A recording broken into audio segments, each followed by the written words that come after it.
ಇವತ್ತು ಕರ್ನಾಟಕದ ಘನತೆವೆತ್ತ ರಾಜ್ಯಪಾಲರನ್ನ ನಮ್ಮ ರಾಜ್ಯ ಬಿಜೆಪಿ ಅಧ್ಯಕ್ಷರ ನೇತೃತ್ವದಲ್ಲಿ ಎರಡೂ ಸದನದ ವಿಪಕ್ಷದ ಮುಖಂಡರು ಮತ್ತು ಹತ್ಯೆಗೀಡಾದಂತ ಸುಹಾಸ್ ಶೆಟ್ಟಿಯ ತಂದೆ ಮತ್ತು ತಾಯಿಯವರ ಜೊತೆ ರಾಜ್ಯಪಾಲರನ್ನ ನಾವೆಲ್ಲರೂ ಶಾಸಕರು ಸಂಸದರು ಭೇಟಿಯಾಗಿ ಸುಹಾಸ್ ಶೆಟ್ಟಿಯ ಹತ್ಯೆಯ ಪ್ರಕರಣವನ್ನ ಎನ್ಐಎ ತನಿಖೆ ಮಾಡಬೇಕು ಅನ್ನುವಂತ ವಿನಂತಿಯನ್ನು ಮಾಡಿದೆವು.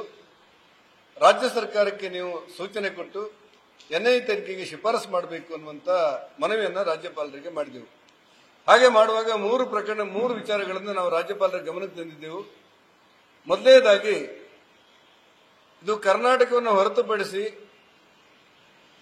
ಇತರ ರಾಜ್ಯದ, ಉದಾಹರಣೆಗೆ ಕೇರಳ ರಾಜ್ಯವೂ ಸೇರಿದಂತೆ ಕೆಲವು ಮಂದಿ ಕೊಲೆಗಡುಕತನದಲ್ಲಿ ಪಾತ್ರ ವಹಿಸಿದ್ದಾರೆ ಅನ್ನುವುದು ಮತ್ತು ವಿದೇಶದಿಂದ ಈ ಹತ್ಯೆಗೆ ಹಣ ಹರಿದು ಬಂದಿದೆ ಅನ್ನುವಂತ ಒಂದು ಆಪಾದನೆ, ಜೊತೆಯಲ್ಲೇ ಪೊಲೀಸ್ ಇಲಾಖೆಯ ಕೆಲವು ವ್ಯಕ್ತಿಗಳು ಈ ಪ್ರಕರಣದಲ್ಲಿ ಶಾಮೀಲಾಗಿದ್ದಾರೆ ಅನ್ನುವಂಥ ಸಾರ್ವಜನಿಕವಾದಂತಹ ಆತಂಕ, ಈ ಮೂರನ್ನೂ ಕೂಡ ರಾಜ್ಯಪಾಲರ ಗಮನಕ್ಕೆ ತಂದು ಇದು ಸಮಗ್ರವಾದಂತಹ ತನಿಖೆಯಾಗಿ ತಪ್ಪಿತಸ್ಥರಿಗೆ ಶಿಕ್ಷೆ ಆಗಬೇಕಾದ್ರೆ ಇದನ್ನ ಎನ್ಐಎ ತನಿಖೆಗೆ ಒಪ್ಪಿಸಬೇಕಾದಂತಹ ಅನಿವಾರ್ಯತೆ ಇದೆ.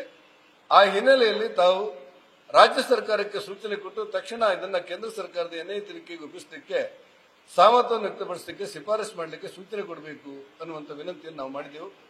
ಘನತೆವೆತ್ತ ರಾಜ್ಯಪಾಲರು ಬಹಳ ಸಹಾನುಭೂತಿಯಿಂದ ಕೇಳಿ ಮತ್ತು ಸುಹಾಸ್ ಶೆಟ್ಟಿಯವರ ತಂದೆ ಮತ್ತು ತಾಯಿಯವರ ಜೊತೆಯಲ್ಲೂ ಕೂಡ ಮಾತಾಡಿ ನ್ಯಾಯ ಒದಗಿಸುವಂತ ಭರವಸೆಯನ್ನ ಕೊಟ್ಟಿದ್ದಾರೆ. ನಮಗೆ ವಿಶ್ವಾಸ ಇದೆ, ಆದಷ್ಟು ಬೇಗ ಇದು ಎನ್ಐಎ ತನಿಖೆಗೆ ಈ ಪ್ರಕರಣ ಹೋಗುತ್ತೆ ಎನ್ನುವಂತ ವಿಶ್ವಾಸವನ್ನು ಹೊಂದಿದ್ದೆವು. ನ್ಯೂಸ್ ಫಸ್ಟ್ ನಿರ್ಭೀತಿಯಿಂದ ನಿಮ್ಮ ಪರವಾಗಿ.